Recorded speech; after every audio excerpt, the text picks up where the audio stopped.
Là, nous sommes donc à la chronique politique avec le consultant politique Agapit Napoléon Maforican. Bonsoir Agapit. Bonsoir Dodul, bonsoir François Xavier et bonsoir à tous les téléspectateurs. Très bien. Nous allons avec vous scruter, analyser cette information qui a circulé depuis, je dirais, le début du week-end. Il s'agit bien sûr de la probable formation d'un nouveau parti politique, la Nouvelle Alliance politique. C'est avec Théophile Yarou et le docteur Clément Kochadé qui sont tous démissionnaires ou qui ont quitté le parti FCBE, qui veulent désormais créer le nouveau parti, une nouvelle alliance politique. Alors, dites-nous, Agapit Napoléon Maforican, est-ce que c'est déjà que la rupture est consommée complètement de l'autre côté avec les forces Kouri pour un BD émergent? Quand vous parlez de la rupture, je ne sais pas s'il faut parler de la rupture, ou de la rupture. La séparation. Finalement, c'est puisque les avions sont dans le langage donc, de la rupture, la déclinaison possible. Donc il y a rupture dans la résistance à la rupture. On peut le dire ainsi. Mais plus sérieusement, je pense que ce qui se passe à ce niveau, c'est de ça que nous avons parlé depuis 2 semaines. Il doit interpeller quand même Boni Aïe, parce qu'en réalité, quand on annonce un nouveau parti dans cet attelage de l'opposition, après restaurer la confiance. Donc, il y a d'abord le FCBE originel qui a donné lieu aux démocrates, qui donne lieu à restaurer la confiance, qui donne aujourd'hui lieu encore à la nouvelle alliance. C'est ça, la nouvelle alliance? Oui, donc du coup, vous voyez comment l'opposition s'effrite au moment où les forces de la majorité présidentielle se regroupent. Et lorsque même dire le président s'effrite, c'est peut-être trop dit dans la mesure où, même au niveau de la majorité présidentielle, il y a beaucoup d'anciens partisans donc, du président Boni Aïe qui étaient membres donc, du FCBE et qui ont rallié les 2 nouveaux blocs donc, qui constituent aujourd'hui la majorité présidentielle. En tout cas, le socle de la majorité est présidentielle. Et je murmure d'ailleurs que d'autres partis, entre ceux qu'on pense qui est plus fragile au sein donc, de la majorité présidentielle, se préparent à rallier les blocs. Alors, donc, au moment où la majorité présidentielle semble faire bloc, on constate l'opposition qui se divise, qui s'effrite, qui s'élargit. Et là, mais à quelle fin ce qui se passe là? Justement, c'est ça qui doit interpeller. Ça doit interpeller d'abord ceux qui sont partisans donc de la présence de l'opposition ici et là. Ça doit plutôt leur faire mieux analyser le comportement de cette opposition depuis 2016. Je l'ai déjà dit, je pense que cette opposition est en déroute. Elle a perdu le nord, comme on le dit, elle a perdu sa boussole. Elle ne sait plus à quel sens se vouer. Il n'y a plus de ligne directrice, il n'y a pas de limite, il n'y a pas de boussole, il n'y a pas de perspective. Donc, il n'y a pas d'idéal, il n'y a pas de projet, il n'y a pas... Donc, l'avenir, lui, est perdu, semble perdu. Donc, chacun semble aller là où bon lui semble. Donc, c'est une sorte de débandade totale à son niveau. Et c'est là que nous l'analysions il y a quelques jours. Peut-être avec vous, peut-être avec Gilles Christ, nous l'analysions en disant, si le président Yahi veut jouer un rôle déjà de leader de l'opposition, veut le fédérer autour de lui, veut dire que des efforts soient faits, hein, notamment pour que les siens qui sont dispersés entre la justice et l'extérieur, c'est déjà de faire autour de lui un bloc, c'est de rassembler la troupe qui est divisée. Or, aujourd'hui encore, on n'a pas l'impression que cette troupe se prépare à se rassembler. Bien au contraire, cette nouvelle sur la création d'un nouveau parti vient sonner, à mon avis, le glas des perspectives possibles de regroupement de cette opposition et donc la rend encore plus vulnérable, plus fragile et donc beaucoup moins impactante pour 2023. Beaucoup vont se poser la question de savoir mais pourquoi interpeller Boni Aïe dans l'opposition, parce qu'il y a mieux qu'à faire. Il y a son statut d'ancien président de la République qu'il doit faire valoir et qu'aujourd'hui, qu'il soit souvent appelé au sein de l'opposition, il vous dira qu'il n'est pas que opposant. Peut-être il voit les choses autrement aujourd'hui. Yaya a beaucoup joué dans la configuration actuelle de la classe politique. Il ne faut pas qu'on se leurre. Il a beaucoup joué dans la mesure où il était actif en 2019. C'est lui qui donnait les directives. C'est lui qui orientait les siens dans les prises de position ici ou là. Je pense que beaucoup se réclament d'ailleurs de lui. La preuve, lui-même, quand les FCBO sont allés prendre leur récépissé, je pense qu'il a été clair là-dessus. Il est intervenu, il ne s'est pas reconnu, il ne s'est pas retrouvé dans cette perspective, dans ce projet, alors que les autres disaient, nous voulions lui faire une surprise, nous voulions c'est notre père, c'est notre leader, nous avons estimé que nous devions travailler dans la discrétion, nous l'avons fait, maintenant nous lui offrons le récépissé. Mais il a refusé, il a tenté de concilier les différents groupes, il n'a pas pu, et lui-même a démissionné de FCBE là, par Facebook, donc sur Facebook. Donc vous rappelez sans doute cette épisode. Donc, on ne peut pas. Donc, ce ne sont pas des faits isolés. On ne peut pas l'isoler du système, parce que lui-même ne s'est pas encore isolé. On l'isolera le jour où lui-même prendra de la hauteur par rapport à ce qui se passe. Oh, jusqu'à présent, il n'a pas encore dit, c'est vrai, il a été rencontré le président Talon avec ce manteau de l'opposition, mais il est allé dans un autre cadre sans doute en tant qu'ancien président de la République. Oui. Dans le cas d'Express, on ne peut pas l'isoler parce que beaucoup de ce qui se passe, quand vous regardez Yarou ou le docteur Kouchadé, c'est des gens qui se réclament de lui. Donc aujourd'hui, quel est le parti le plus proche de Boni Yahi entre la démocrate et la nouvelle alliance qui va se créer, quand on sait que Kouchadé se réclame de Yahi, et Yarou se réclame de Yahi, même s'il était enfant prodige, mais les deux, Kouchadé et Yarou, étaient dans l'aventure FCBE. Les voilà, au lieu de rallier le navire des démocrates pour qu'on voit clair, là, eux, ils font encore et marchent à part. Alors, donc, il appartient à leur chef de lever la voix. S'il ne le fait pas, c'est qu'il laisse ses enfants en déroute, ses partisans en déroute, en roue libre. Et là, il va en être d'une manière ou d'une autre comptable. On ne peut pas, il ne peut pas s'exclure de ce qui se passe là, à moins de prendre ses distances de l'opposition, ce qu'il n'a pas encore fait jusqu'à présent. François Davillon. Si cette nouvelle se confirmait, ça réaffirme quelque peu l'émiettement de l'opposition. Et donc, contrairement à ce que beaucoup de gens peuvent penser, ça va peut-être consolider encore plus les partis, on va dire, dans cette galaxie, les partis qui étaient déjà quelque peu dominants, c'est-à-dire la FCBE et peut-être les démocrates si un jour ils vont aux élections. Donc ce que je veux dire, c'est que la FCBE de Paul Humphrey, par exemple, a peut-être encore le champ libre devant lui pour les prochaines élections, en tout cas pour le compte de l'opposition, simplement parce que si l'opposition commence par s'émietter par de petits groupes, ils n'auront pas, je ne pense pas qu'ils aient suffisamment l'aura nécessaire pour construire autour d'eux. Et donc, on risque encore de retrouver la FCBE peut boire du petit lait, et se retrouver encore au lendemain des législatives de 2023, être le seul parti d'opposition au Parlement, pour peu que les autres continuent par se diviser et pas faire des petits partis à gauche et à droite. Alors, François, je viens un peu optimiste. Moi je vois peut-être un peu différemment. Parce que, regardez, la FCBE a une extrémiste rassemblé les 10% lors des élections les plus de proximité. C'est l'élection le plus de proximité, c'est les élections communales.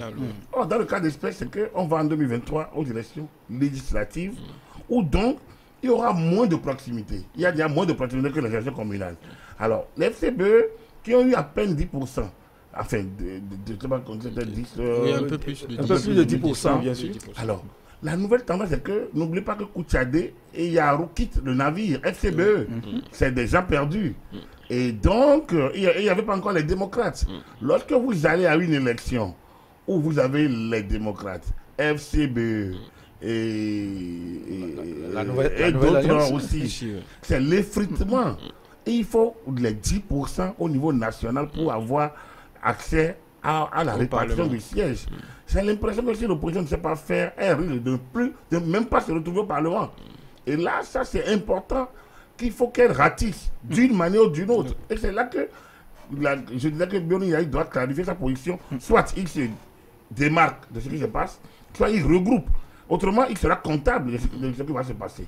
Mais dans l'ensemble, pour l'opposition, je pense que même les FCBE ne sont pas épargnés par ce qui se passe. À partir du moment où ça s'effrite, et ça s'effrite, ça va favoriser les partis dominants, mais les partis dominants, c'est la classe politique nationale, c'est-à-dire les partis de la majorité présidentielle, l'UP et le BR. Et ces deux partis vont se renforcer d'une manière ou d'une autre de l'entrée directement ou indirectement des cadres provenant des autres partis. On a cité le PRD. Le PRD, si il a envie de survivre, ils seront obligés de rallier l'un ou l'autre des camps. Il n'y a pas d'autre solution. UDBN, il n'y a pas d'autre solution. Moël Bénin, il n'y a pas d'autre solution. Alors donc, ça, ce n'est que ces trois-là. On peut citer d'autres. Dans d'autres camps, qui peut dire, bon, finalement, nous, on rallie les camps de la majorité présidentielle. Et donc, moi, ce que je passe aujourd'hui montre clairement que l'opposition, la stratégie qu'elle a utilisée depuis 2018 et 2019, ne l'a pas grandi, bien au contraire, l'a fragilisée et la fragilise encore plus aujourd'hui.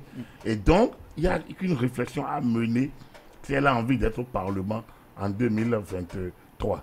On a écouté hier, le dimanche, la politique, on a écouté le représentant de RLC parler donc de 2023, en disant que désormais, au moins on dirait plus que quelqu'un a été écarté. Oui. Mais là, ce n'est pas en alliant les mots qui vont ratisser. Hein. Moi, je trouve que si un parti a peut-être à gagner de la fragilisation de ce qui se passe, c'est beaucoup plus du côté peut-être des RLC ou du côté des démocrates. Ça dépendra de l'effort qu'ils feront.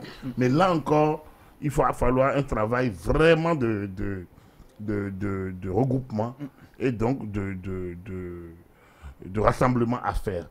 Paul Oumpe a encore la main, il est le chef de file de l'opposition, mais il lui faut batailler dur, et ce qui n'est pas encore gagné actuellement. Oui, comme certains l'annoncent, avec la création de ce nouveau parti, la Nouvelle Alliance, au regard de tous les positionnements géopolitiques, comme vous voyez, Théophile Yaro qui est de la partie septentrionale, Dr Clément Koutiadé qui est ici dans la 23e circonscription, tout regroupé. Est-ce que ce n'est pas dans l'intention de fragiliser l'opposition, la FCBE, pour que les 10%, vous l'avez évoqué tantôt, passent leur fil sous les doigts, pour que l'opposition soit, surtout la FCBE, soit véritablement fragilisée?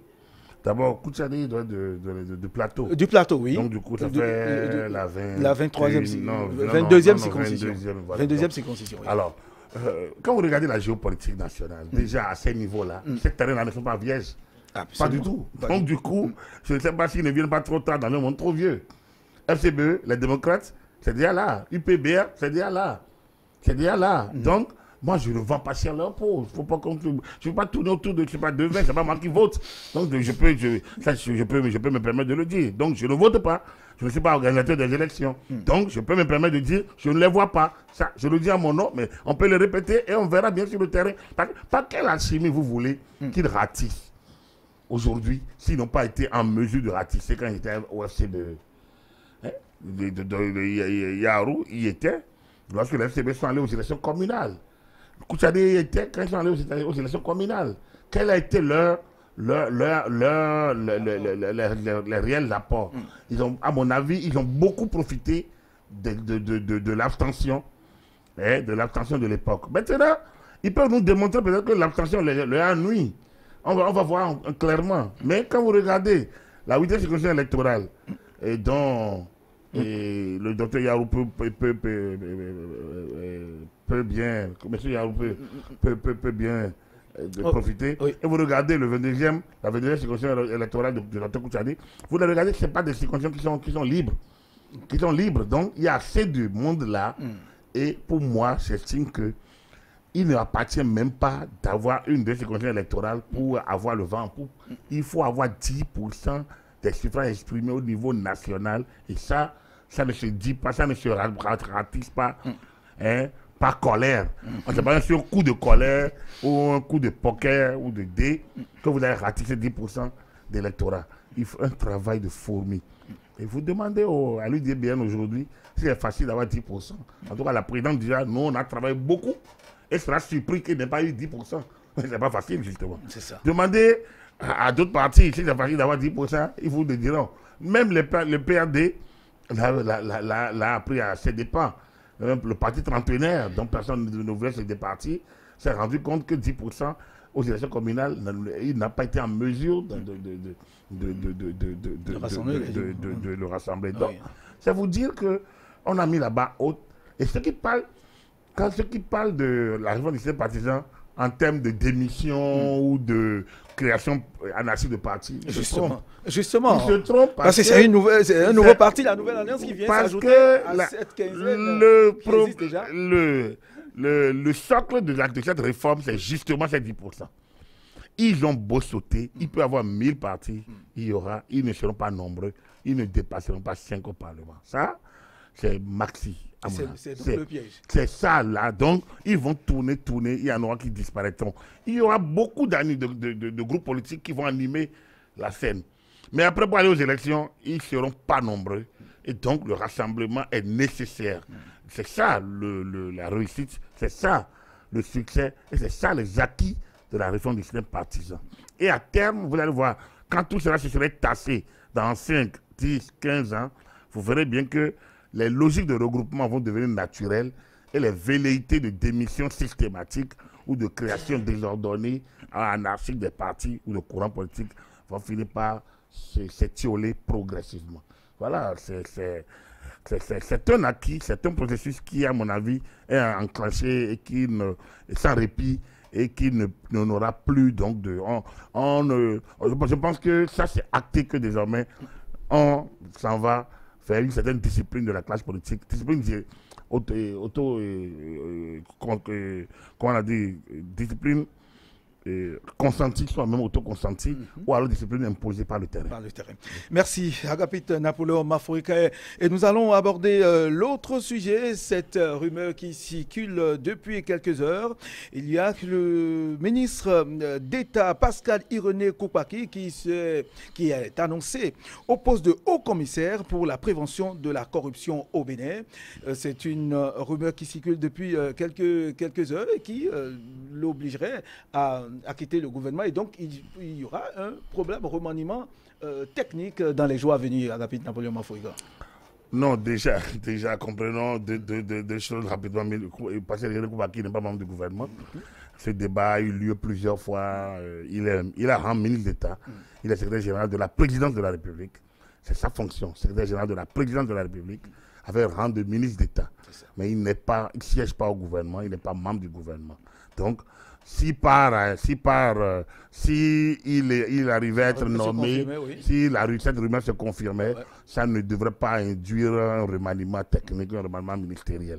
Maintenant, il se pourrait bien que le chef d'État ait envie de retoucher son équipe. Il le ferait quand il voudra et dans la manière prévue par la Constitution. Pas de souhait, pas de problème en la matière. Donc, quand vous lisez tout ce texte qui a circulé sur les réseaux sociaux, il y a juste une constance, un probable départ de Pascal Irené Koupaki au Haut Commissariat à la prévention de la corruption n'induira pas nécessairement un remaniement ministériel. Mais ce poste actuel est un poste politique et la loi qui définit le Haut Commissariat pour la prévention de la corruption était compatible. Il va quitter la présidence de la République, ça c'est obligatoire. C'est cela. Il va quitter la présidence de la République en qualité de... Oui, son poste actuel, c'est le poste de premier responsable administratif. Il est le patron des services administratifs de la présidence de la République. C'est lui, le boss, comme on peut le dire. En dehors du chef de l'État qui coiffe l'institution présidence de la République, mais le manager de la maison, c'est lui, en tant que secrétaire général. Donc il est secrétaire général de la présidence de la République. C'est un poste à la fois administratif que politique. Et une fois haut commissaire à la prévention de la corruption, s'il était confirmé, parce que c'est à prendre encore avec des pincettes, avec des pincettes, ce n'est pas officiel. S'il était, mais il quitterait bien évidemment ce poste, puisqu'il ne peut pas, il dispose quand même d'une certaine personnalité juridique qui n'est pas compatible avec la fonction actuelle. Mais il ne faut pas qu'il y ait confusion. Il est secrétaire général de la présidence de la République, il n'est pas membre du gouvernement, il a rang ministre d'État. D'accord. Oui. Ensuite, une précision, Oui. il exerce depuis la fin de la NLC. L'autorité nationale de lutte contre la corruption, c'est lui qui assure la gestion des affaires courantes de l'institution de l'organe. Okay. Donc l'organe autorité nationale de lutte contre la corruption qui a disparu avec la nouvelle loi qui crée le haut commissariat. Donc c'est lui qui assure actuellement les affaires courantes et donc il pourrait bien effectivement devenir le haut commissaire, mais là encore la volonté dépend, en fait, tout ça dépend du chef de l'État. Et s'il était confirmé, il quitterait à coup sûr la présidence de la République en qualité de secrétaire général. Et donc pour la prévention de la lutte pour la corruption, le chef de l'État, si cette rumeur se confirmait, a certainement trouvé l'oiseau rare qui recherchait François-Xavier Dumont. La nouvelle conscience. La nouvelle conscience. Voilà. Qui de mieux que lui pour assumer cette haute fonction. Très bien. Merci. Merci à vous, Agapit Napoléon Maforican, pour la chronique de ce soir qui a tourné autour de ce nouveau parti, la nouvelle alliance qui est en gestation, nous allons dire, avec à la tête Théophile Yarou et le docteur Clément Koutiadé. Cette rumeur qui annonce le ministre d'État Pascal Irénée Koupaki au Haut Commissariat pour la prévention de la corruption au Bénin, qui reste encore une rumeur à confirmer. Merci à vous, Agapit Napoléon Maforican.